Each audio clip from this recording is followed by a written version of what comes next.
Okay, next is going to be Beta Tester, first book of the NanoWielder Saga, written by Martin Lambert. It is 225 pages, $3.99. It's available on Kindle Limited, and here's the author's description. Monsters are real, magic works, it's a dry run for the apocalypse. Will you survive the beta test? The wild places have become more and more dangerous as animals and plants have become altered. Some are larger, some exhibit strange powers, but many are dangerous. Cody, a down-on-his-luck veteran of the U.S. Army, goes to the forest to die. He's going to earn an insurance payout for his family and help protect some of the countless squatters forced from their homes when automation took their jobs. It will be a good death. That isn't quite the way things work out.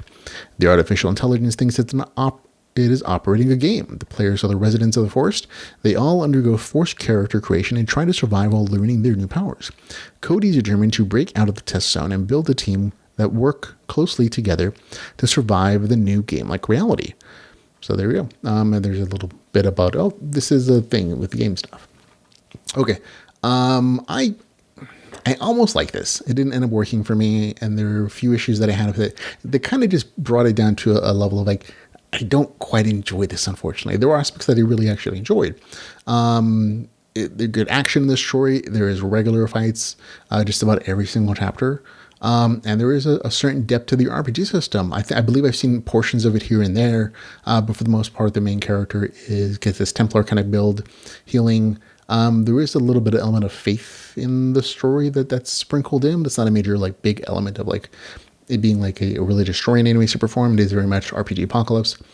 And those aspects, like I said, nicely done. But there are a few issues again that kind of turned me off as a reader, and I'll talk about those now. One of the early issues for me is the fact that the beginning of the story is just a major info dump, and it takes 14% of the story, which is about 35 pages, before you get to any action or really the main character in the story. A big chunk of that earlier part is setting up of the this huge background section of the AI who's going from the game world to for some reason controlling the entire world secretly and spreading nanites everywhere, which is just kind of the fundamental justification of why there's an RPG apocalypse. I don't ever think you really need that much explanation, that many pages to explain why these things occurred, honestly. But that's the author's choice. I don't take away from him. It is just a lot of text to kind of get through before you get to, some of the good actiony stuff that happens and the stuff from the main character's point of view, because all that other stuff is told from kind of the third person God point of view. And even among them, there was another aspect that I genuinely disliked. And it was there are a few scenes in the story where it's super dark. In one scene, this is minor, no spoiler. A mother gets home for early for dinner, for work, and she, because she's playing the game, for some reason, which is never really explained how this happens or why, she's turned into a monster. And she, not just like a human monster, but this almost griffinish beast.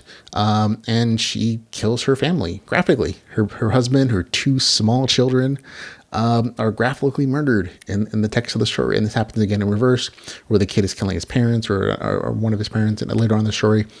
And those things are just super dark. And I was I genuinely dislike them. I don't see the point of them existing there. I'm not questioning the author's artistic license and doing what if they want to. No, it's more the fact, and I had to think about this a second, why it just disliked it. Might be because I'm a parent.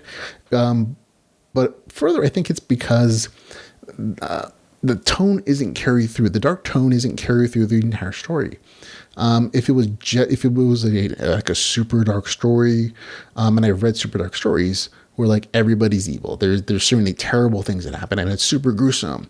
And if that was this kind of story, I would understand that. I'd definitely appreciate that because it's tonally consistent. But in this particular story, it's not. They're just, most of the story has the RPG apocalypse with people who are essentially kind, good people. There are very few bad people in this story. Most of the people who are down on their luck. They're living in the forest. They're just trying to survive by. They're helping each other out. They even risk their lives for completely and utter strangers. And so the world is honestly much kinder than I think it should be as an RPG apocalypse. Except for those few scenes that are just super dark, and they they could have been done without the graphicness or changes in there if the author just needed to show that people could be turned into monsters as opposed to all the like regular animals in the world that have been modified to be super big, which are the other monsters in this world, or the humans that get RPG powers. And it just felt distracting because these dark moments distracted from or otherwise a generally like friendlier kind of RPG apocalypse, which is the theme for most of the story. So that definitely bothered me and took away some of my enjoyment. The game mechanic side of things are actually pretty decent. Again, it's a little info dumpy in the beginning of the story. The main character is doing his character creation, and a lot of it's not really explained for like the author intends to make some of the game mechanics, like the actual powers and how they work and their limitations, shown through the text as the main character uses them. But there's still a huge chunk of stuff that's in the front of the story that could have been spread out a little bit, I think.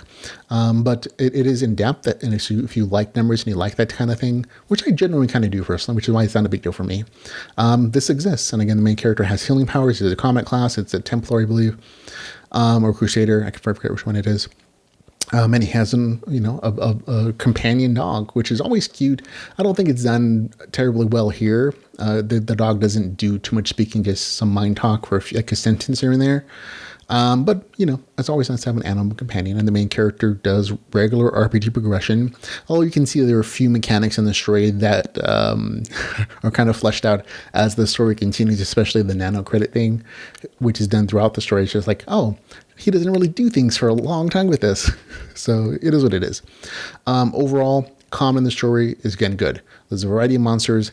For me, it just wasn't enough to carry the story through. A lot of the characters felt they weren't really fleshed out for me.